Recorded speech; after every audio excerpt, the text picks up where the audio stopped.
the trees. They used to they used to touch them, knock on them, and so you see they say knock on wood for blessings. This is shirk. Walayatu billah. And they take their children to those graves, as I saw in my village, my dad's village, and they bring their sick children. They're ill, and they bring them there, and they pray.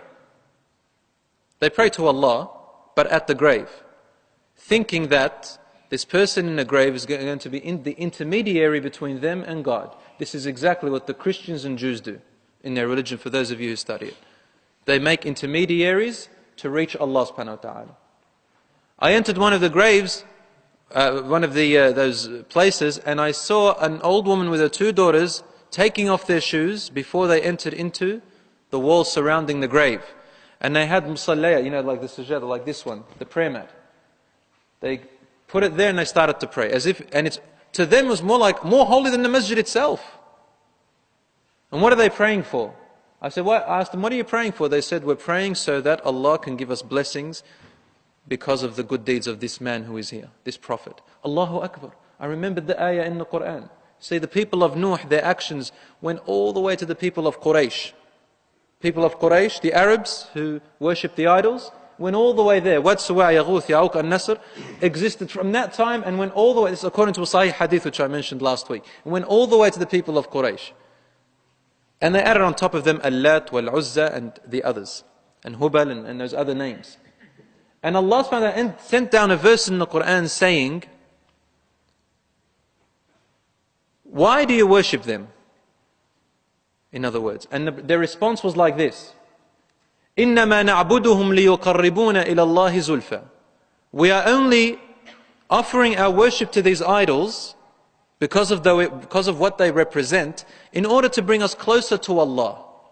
In order to bring us closer to Allah. So they were really worshipping Allah, but they had to make them as the intermediaries. Allah called them mushrikun. Now, back to the people of Nuh. This is exactly what they did. Generation after generation, the shaitan was able to convince their children with a little bit more salt and pepper, as if you like. A little bit more salt, a little bit of pepper, a little bit of spices over here, and turned it into idolatry. They started to worship these statues. He said, your forefathers used to worship them. Why don't you worship them as well? Surely your forefathers wouldn't have had them here if it wasn't for their importance. And so they began to give them offerings and pray to them, my dear brothers and sisters. They worshipped idols which they carved with their own hands. This little joke that Umar ibn al-Khattab radiallahu anhu once made. It was a tradition, not a tradition, but like just this get-together with the Prophet ﷺ after each Fajr prayer. They'd sit, and within their dhikr and Quran and everything, they'd sometimes sit together, and Rasul ﷺ would hear his companions talking about something humorous that they used to do wrong in their past. Not that they were boasting about it, but they used to make fun of it and what they learnt out of it. So one day, and Prophet ﷺ, if it was something funny or not, he'd still smile, to make them feel good about their jokes. So Umar ibn al-Khattab radiallahu anhu once said, I used to have a statue which I kept in my house. It's big. And whenever I went on a journey, on travel, safar, I couldn't carry this statue. So what did I do? He said, I used to get some dates and mold the shape of my statue and carry it with me. Easier, than holding a huge stone. So he said, I put it in my pouch and travel with it for blessings, for barakah from my statue, from my God. Now, those of you who heard about Umar radiallahu anhu, he was a big man. And he, especially in Jahiliyyah, he needed a lot of food to, cover all the nutrition that has to circulate through his whole body. So he said, on my way, I used to run out of food. I ate too much. And I'd get hungry. So I'd start eating my God. Get his God, start eating him. And Rasul ﷺ would smile to that. So they used to carve it with their own hands and then worship it. Subhanallah. Just before I move on, today, in our days, there are some examples I would like to point out to you. Within the Muslim traditions, not Islamic but Muslim, and depending on which culture you come from, there are certain acts of shirk which we don't realize that they are. And we need to learn our deen before we learn anything else, really. We should pay more attention to it and learn at least the basics of it. so that we don't fall into shirk. You enter houses these days and what do you see on the wall? You see images. You see talismans. You know what I'm talking about?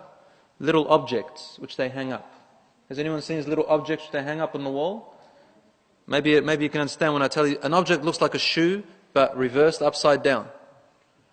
Or the shape of an eye and with a blue stone inside that shape. Sometimes made out of gold or silver or metal. They also put it on children, especially babies when they're born. I don't know about your culture. In my culture, yes, they do that all the time. It's one of the gifts which they get for a newborn. They put it on them and they call it kharzi zar'a in Lebanese. The blue stone. And what it's meant to do, in their belief, is that it keeps away jealousy. It protects them, subhanallah. Or the shoe which they put upside down, they say that bad luck goes through there and exits. Because they put the shoe the other way, or bad luck comes into the house. SubhanAllah. A shoe. There's these, once I entered a Muslim house and there was like a, what do they call it? It's a big thing, looks like a hand, and there are things that dangle down from it. And it says something, Dreamcatcher. They hang it up over their bedroom and they capture good dreams. Rasul taught us how to get good dreams and how to avoid nightmares. Told us recite Qul a'udhu rabbi nas, Qul rabbil falaq, Ayat al-Kursi, which Allah sent down. You actually verbally say it. But these people believe it. And where did they come from? Wallahi, they did not come from Islam. They came from Greek theology, Hinduism, Buddhism is also now, Christianity, from Judaism they also, from Confucianism, all these different religions that were made up over time. And Muslims now adopt them. Sure. And then when you tell them, read the Quran, they haven't got time. When the Quran would have taught them this exactly. Al-Quran is what prevents harm. The words of Allah subhanahu wa ta'ala, calling upon Allah subhanahu wa ta'ala, not these things you carve out with your hand, and then you say it's going to prevent harm.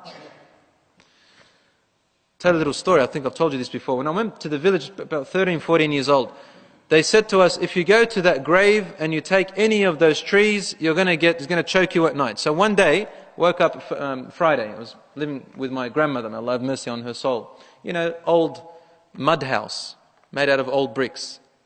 Just 2 rooms. And there's a little toilet on the side. If you want to bathe, you've got to go into that toilet, cover the bowl, and because the bowls are in the ground, you see, and then bathe from a bucket, the traditional way.